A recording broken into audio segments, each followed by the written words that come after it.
기록된 책 2개 부족하노라. 아멘. 그렇습니다. 엄마에서 이야기했습니다. 혹시 분들 중에 뭐 엄마 친구 아들은 뭐 엄마 친구 딸은 뭐 이렇게 줄여서 뭐 엄친아 엄친 딸이라 그러는데 혹시 그렇게는 단어를 써서 대화를 하십니까?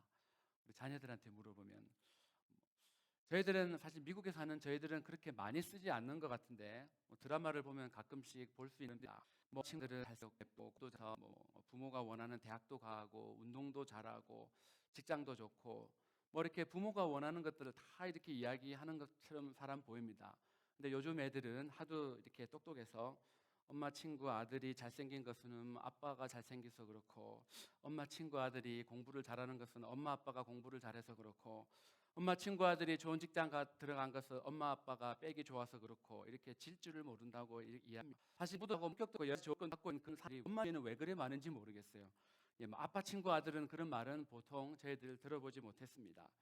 그래서 이 단어가 왜 한국 사람들이 이런 표현을 쓰는지 한번 찾아보니까 2005년도 12월 후반에 한국에서 처음 이렇게 쓰여졌다고 합니다. 네이버라는 그런 사이트에 그 인터넷에 나오는 그 네이버의 그런 만화였던 무슨 골방 환상곡에서 처음 사용된 그런 표현이라고 합니다. 친구를 있는 사람은 저들이 사는 엄마입니다. 그렇게 왜 이렇게 엄마 친구 아들을 이렇게 끌어들이겠습니까? 생전 보지도 못한 자녀들이 만나보지도 못한 엄마 친구 아들 딸을 끌어들여 옵니다. 자식을 야단칠 때나 무슨 성적이 안 좋았을 때 뭐 비교하기 위해서 솔직히 이렇게 열등감을 조금 심어줘서 좀 더 잘하는 마음으로 자녀들이 잘하기를 원하는 마음으로 그 실제 어떤 면에서는 많은 경우 존재하지도 않는 가등장합니다. 그런 말을 할 때 자녀들이 그 말을 들으면 아 내가 참 못하고 있구나. 난 좀 더 열심히 해야지 라면서 열심히 하는 경우는 사실 거의 없다고 합니다. 괜히 이렇게 자녀들에게 상처만 된다고 열등감을 줘서 자꾸 부모가 나를 비교를 하니까 부모에 대한 반감만 생긴다고 교육 전문가들은 이야기를 합니다. 엄마 친구 아들 딸들이 이렇고 저렇고 사실 이렇게 부모의 진심은 저희들이 합니다. 부모 진심인데 살게 이게 투라는 그런 점 또한 이용을 합니다. 성경에 보면 질투하는 그런 장면들이 제법 나옵니다. 심지어 성경은 하나님도 질투하는 하나님이라고 이야기합니다. 그래서 출애굽기 34장 14절에 보시면 너는 다른 신에게 절하지 말라 여호와는 질투라 이름하는 질투의 하나님이니라. 하나님의 성품 중에 그 질투라는 그런 감정을 가지고 있습니다. 그래서 하나님의 형상을 따라서 저희들 때문에 이런 감정이 갖고 있다. 함이 사람을 향해서 가지는 질투는 부부 사이에 주로 사용되는 결혼한 사이에 사용되는 그런 한쪽의 배우자가 다른 쪽에 눈길을 줄 때 그때 생기는 정말 사랑의 근거에서 생기는 감정이지만 오늘날 보통 우리들이 인간들이 갖고 있는 그런 질투라는 감정은 그 중심에 시기심이 있는 것입니다. 경쟁심에서 나오는 그런 질투입니다. 사랑의 질투가 인격이 보통 질투 성식해 볼습니다. 장사 보면 아담의 가정이 나옵니다. 가인이 형이었고 동생은 아벨입니다. 형은 농사하는 사람이고 동생은 이렇게 목동을 쳤습니다. 목동이었습니다. 둘 다 열심히 일했습니다. 오늘 하나님 앞에서 가인은 농산물을 가지고 동생 아벨은 자기가 길렀던 양의 첫 새끼와 그 기름으로 하나님 앞에 드렸습니다. 그런데 드렸는데 하나님이 거절을 하셨습니다. 알도면 그때의 사람들을 봤으면 하나님이 받고 안 받고를 알 수 있었던 것 같습니다. 그런데 하나님이 거절한 것이 보였습니다. 만일 지금 이 시간에 저희들이 하나님의 내 예배를 지금 받고 있고 안 받고 있고가 저희들이 눈으로 확인할 수 있으면 얼마나 좋겠습니까? 그런데 모든 사람들의 나의 예배는 하나님이 받지 않고 다른 사람들의 예배를 지금 다 받으신다는 것이 내 눈에 보이면 저희들 별로 기분이 좋지 않죠, 그죠? 그 상당 부부 앉아분신 남편이나 예배님 그걸 안 받으신다 그러면 그 대상이 배우자라도 그렇게 기분이 좀 좋을 것 같지는 않습니다. 기분이 안 좋은 건 안 좋은 겁니다. 그 동생이 비교 대상이었지만 그 순간 동생이라 할지라도 시기하는 마음 그것이 지금 질투가 돼 버렸습니다. 오늘 마더스데이인데 그 아침에 아내 되시는 분이 옆에 있으면 무엇을 해드렸습니까?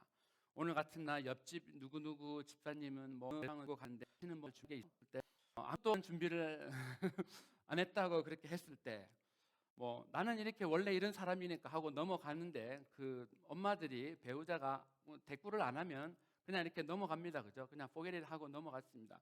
근데 만약 한쪽이 이렇게 반응을 하면 그때는 또 부부싸움이 일어나는 날입니다. 가인과 아벨 사이에서도 그냥 이 아벨이 나는 평상시에 예배를 잘 못 드리니까 하고 자기를 탓하고 그냥 나는 못 예배를 넘어가면서 자기 물을 안 받으니까 자신을 안 받으니까 화가 났습니다. 그래서 질투가 분노로 변하고 그 분노 때문에 동생을 죽이게 되었습니다. 또한 질투하면 또 떠오르는 사람이 어떤 사람이 있습니까? 성경에 나오는 요셉입니다. 요셉은 야곱의 11번째 아들이었습니다. 동생 베냐민과 함께 엄마 라헬에게서 레이첼에게서 태어났습니다. 요셉은 위로 형이 10명 있었습니다. 아버지인데 엄마 엄마 태어났습니다. 그런데 12명의 아들이 있는데 이 요셉은 자기가 가장 사랑했던 아내였던 그 라헬에게서 태어난 첫째 아들 요셉을 더 사랑했습니다. 그래서 그 아이에게만 가장 좋은 옷, 비싼 옷을 이렇게 입혔습니다. 그렇게 하면 나머지 아들들의 감정이 어떻게 되겠습니까? 자녀가 많을수록 공정하게 키워야 되는 것이 바로 자녀 교육의 기본인데 그런 면에서 보면 요셉은 자녀 교육의 기본이 올라갔다. 속는 다른 형제들 짝 주면 대놓고 그렇게 챙겨주니 다른 형제들이 어떤 마음을 느꼈겠습니까? 다른 형제들이 요셉에 갖고 있었던 마음은 창세기 37장 11절에 보시면 그의 형들은 시기하되 라고 His brothers were jealous of him. 시기했습니다. 질투했습니다. 당연한 것입니다. 그런데 어느 날 이 형들이 시기했던 형들이 요셉을 죽이려고 했습니다. 근데 결국 그 네 번째 형 유다가 말려서 유다 죽이 망하는 이제 오해로 흘리겠다. 아무리 같은 아빠에서 태어난 엄마가 다르다 할지라도 스텝브라더 사이더라도 싫은 것은 싫은 거고 시기와 질투는 그 사이에 항상 있었습니다. 사람들은 일반적으로 다른 사람들이 잘 되는 것을 보면 배가 아파합니다. 몇몇 형제들은 정말로 요셉을 죽이고 싶었지만 차마 그렇게 그것을 막은 형 때문에 유다 때문에 노예로 팔았습니다. 그래서 사람의 날이 지금 서양이 별로지 않습니다. 구약 시대에 있던 장면이 신약 시대에 와서도 여전히 나오는 것을 봅니다. 예수님을 따라다녔던 제자들 사이에도 있었습니다. 마태복음 20장을 보시면 세대배의 아내가 예수님을 찾아가는 장면이 나옵니다. 그래서 예수님한테 예의를 갖추고 절을 합니다. 절을 하고 나서 한 가지 요청을 합니다. 마태복음 20장 21절에 보시면 나의 이 두 아들을 주의 나라에서 하나는 우편에 하나는 왼께 안에서 영나라로 합니다. 미국의 옛날으로는 하나는 영의정, 하나는 우의정. 오늘날 미국으로 치면 하나는 백악관 비서실장, 하나는 국무장관. 이 두 아들이 누구냐 그러면 그 12명의 제자 중에 첫 번째 순교를 당한 제임스 야고보 사도와 또한 저희들이 읽은 요한복음을 기록한 사도 요한이었습니다. 이 세대배라는 사람은 배를 가지고 있었고 또한 풍꾼을 거느리고 있었다고 성경은 기록했습니다. 그리고 재상 제출할 정도로 아주 사회적 지위가 높은 그런 사람이었습니다. 이 정도 되면 당시에는 아주 부유층인데다가 사회적 지위가 높은 그런 사람이었습니다. 또한 그 야고보와 요한의 엄마의 하는 행동을 보면 이 그 미세스 세데베는 참으로 욕심이 많았던 여자였습니다. 자신의 두 아들들이 다른 제자들보다 더 높은 지위에 올라가기를 원했는데 예수님한테 하라지 하기다. 다른 제보다 더 고생을 한가는데 똑같이 고생을 하고 있는데 우리 아들 둘은 다른 제자들보다 더 잘나야 됩니다라고 이야기를 했습니다. 오늘날 시각으로 보면 좀 극성인 엄마입니다. 극성인 엄마고 치맛바람이 아주 센 어머니였습니다. 시기심과 경쟁심이 다른 사람에 비해서 많았습니다. 그런 엄마의 영향을 받아서 그런지 사도 요한은 지금 요한복음의 가장 마지막 장면에서 경쟁심, 질투심으로 비칠 수 있는 사건을 기록했습니다. 저의 지주단이 오늘 지금 살펴보고 있습니다. 예수님이 베드로에게 너가 나를 헌신적으로 사랑하느냐, 너가 나를 헌신적으로 사랑하느냐, 마지막에는 너가 나를 친구로 사랑하느냐 이렇게 3번 물어보고 나서 베드로의 진심은 정말로 내가 예수님을 헌신적으로 사랑하고 싶은데 이제는 내가 그렇게 큰 소리칠 자신이 없습니다. 대신에 내가 예수님에 대한 친구에 대한 사랑, 내가 의리는 지킬 수 있습니다 라고 이런 고백을 했습니다. 그때 베드로가 젊을 때는 혈과 왕에서 큰 소리고 내가 하면서 살았겠지만 네 인생의 마지막 순간에는 너가 어떤 죽음으로 하나님께 영광을 돌릴 것인지 베드로에게 이렇게 알려주셨습니다. 그리고 나서 베드로에게 이야기를 합니다. 너는 나를 따르라, follow me라고 말씀하셨습니다. 나를 따르라. 베드로야, 이제는 나와 같이 한번 다시 시작해보자. 이제는 내가 걸어왔던 길을 너도 다시 걸어가자. 이제는 지난번처럼 결정적인 순간에는 나를 반하게 되는 누군가를 따라서 당신 따라오고 이렇게 했습니다.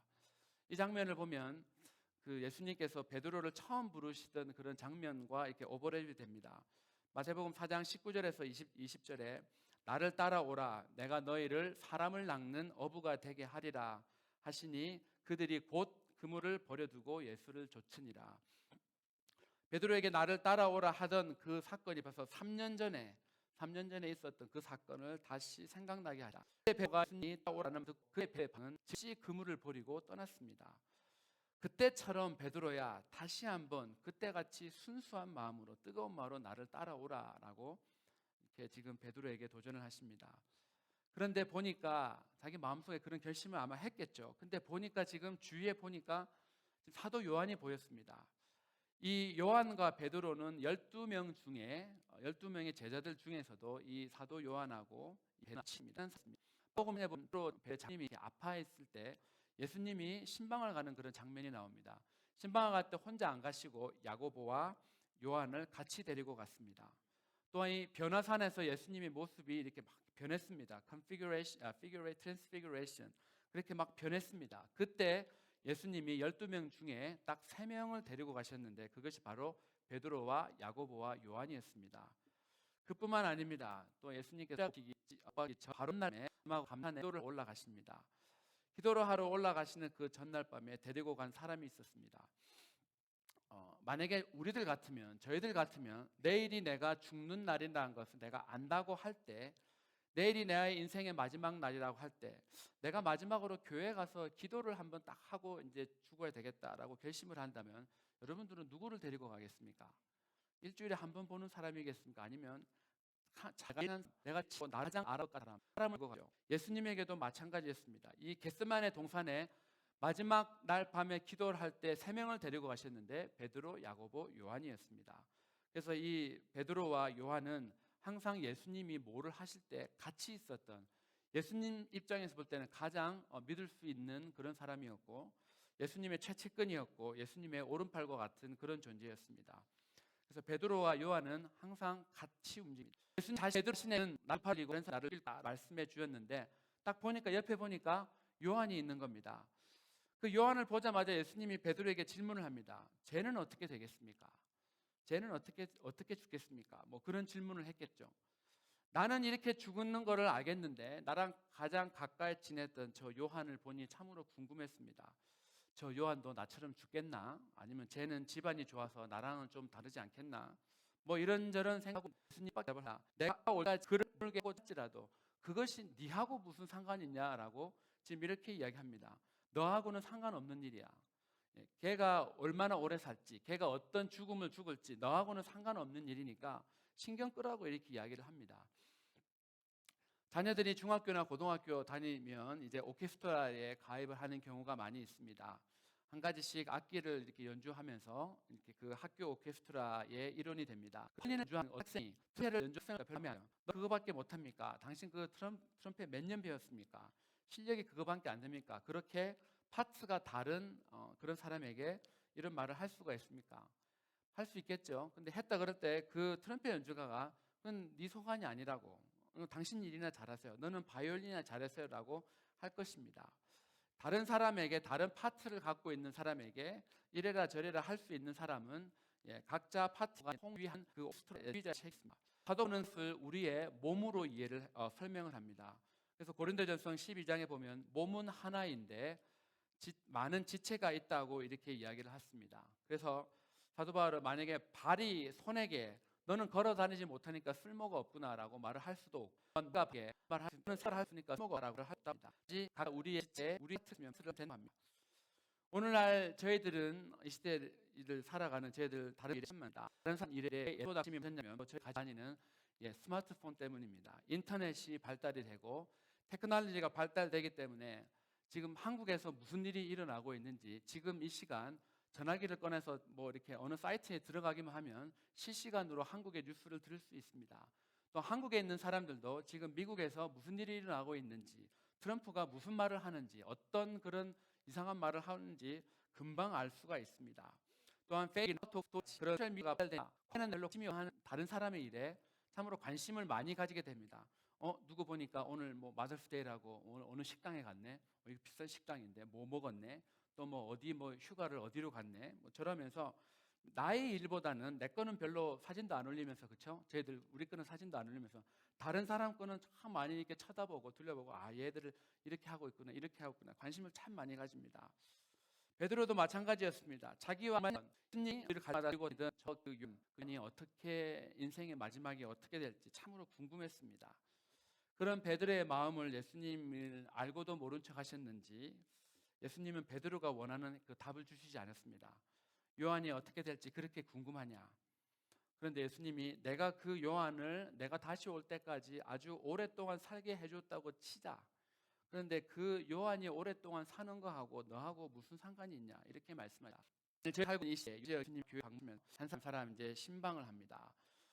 신방을 해서 너는 나한테 관심이 많냐? 다른 사람에 관심이 많냐? 라고 만약에 물어보실 때 예수님이 옆에 교회, 옆에 사람, 저쪽 타주에 있는 뭐 한국에 있는 교회, 저희들이 이렇게 보면 그 사람들하고 무슨 상관이 있냐? 너는 나를 따르라라고 이렇게 분명히 말씀을 하실 겁니다. 예수님이 베드로에게 요한이 오래 안 살고는 그거는 너의 문제가 아니다. 그거가 알고 있습니다. 그런데 예수께서 베드로가 질문을 했을 때 예수님이 너 오래 살고 안 살고가 너가 무슨 상관이라고 질문을 했을 때 베드로에 대한 그런 대답이, 베드로에 대한 반응이 기록되어 있지 않습니다. 예수님이 아마 저희들에게도 듣고 싶은 대답이 있다면 아무 반응이 아닐 것입니다. 예수님은 저희들의 어떤 대답을 듣는 것보다 저희들의 행동과 결단을 보고 싶어 하십니다. 내가 올 때까지 보고자 했죠. 너에게 너는 나를 따라오라는 이것에 예수님이 저희들에게 보고 싶어 하는 반응일 것입니다. 제가 조금 전에도 언급을 했지만 이 마태복음 4장에서 예수님이 나를 따라오라, 내가 너희를 사람을 낚는 어부가 되게 하리라 하시니 그들이 곧 그물을 버려두고 예수를 따르니라.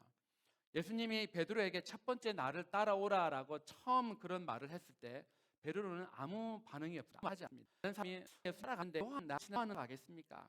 지금 내 배에 같이 타고 있는 쟤는 따라가겠습니까? 라고 물어보지 않았습니까?